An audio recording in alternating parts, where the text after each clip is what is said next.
देखिए, जिस तरह से पूरे मध्य प्रदेश में किसान हो, मजदूर हो, युवा शिक्षित बेरोजगार हो, हमारी माता बहन हैं, ऐसा कोई वर्ग नहीं बचा है जो परेशान नहीं हो। अधिकारी कर्मचारी है, हर वर्ग परेशान है भारतीय जनता पार्टी की सरकार के कुशासन से।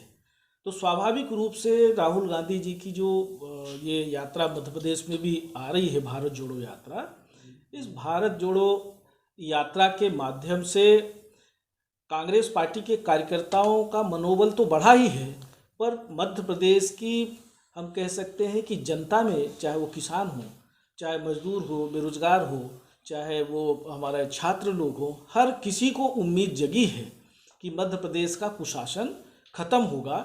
और सच बात तो ये है कि राहुल गांधी जी जो भारत जोड़ो यात्रा कर रहे हैं, वो सरकार बनाने के लिए यात्रा नहीं कर रहे हैं, बल्कि भारतीय जनता पार्टी की जो सरकार है, भारतीय जनता पार्टी के जो नेता है, जिन्होंने बड़े बड़े वादे करके सरकार तो बना लिए थे, पर उन वादों से मुकर गए हैं। आज महंगाई चरम सीमा पर है, बेरोजगारी चरम सीमा पर है, भ्रष्टाचार चरम सीमा पर है, हमारी संवैधानिक संस्थाओं को कमज़ोर करने का काम किया जा रहा है, जाति और धर्म के नाम पे लड़ाने की कोशिश की जा रही है, शैक्षणिक संस्थाओं की सारी व्यवस्थाएं गड़बड़ कर दिया है।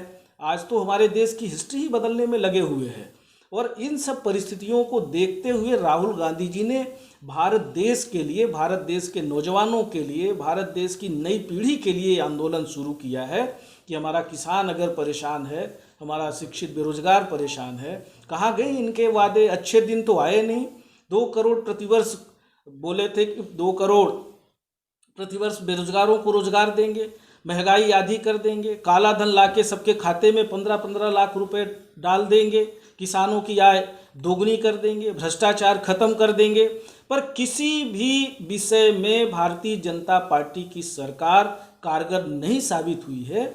और इसीलिए राहुल गांधी जी ने देश की समस्याओं को देखते हुए, नौजवानों, बेरोजगारों, किसानों की समस्याओं को देखते हुए राहुल गांधी जी ने ये तय किया कि हम सड़क पे उतरेंगे, क्योंकि संसद चलती नहीं है, संसद में किसी की बात कही नहीं जा सकती, विधानसभाएं चलती नहीं हैं।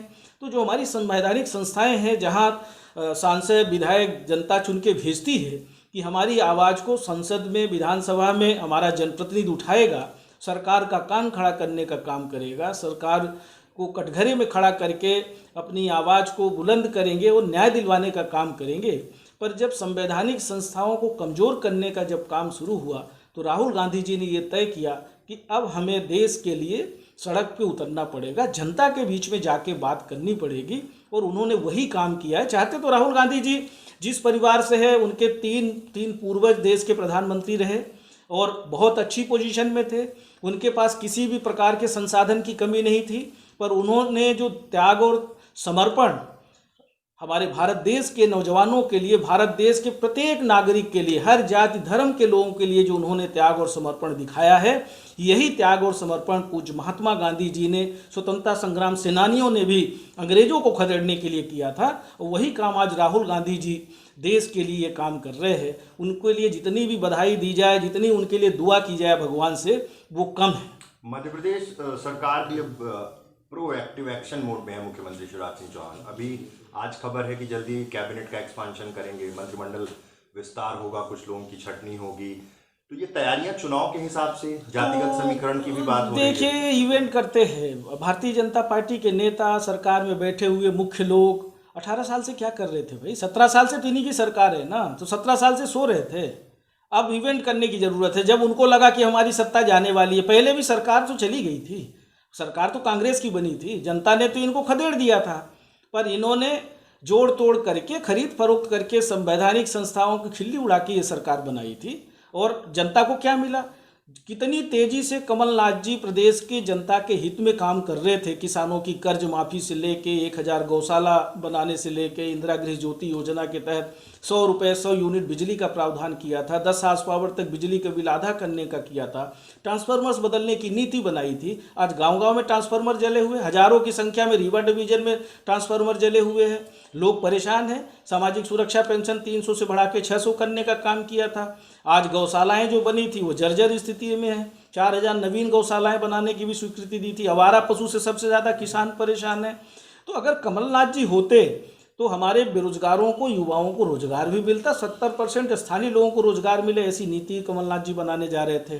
मैग्निफिसेंट एमपी, जो इंडस्ट्रीज को मध्य प्रदेश में आमंत्रित करने का या उद्योग स्थापित हो, उसके लिए इंदौर में कितना व्यवस्थित ढंग से हुआ था और देश का कोई ऐसा उद्योगपति नहीं था कि जो उसमें शामिल नहीं हुआ हो।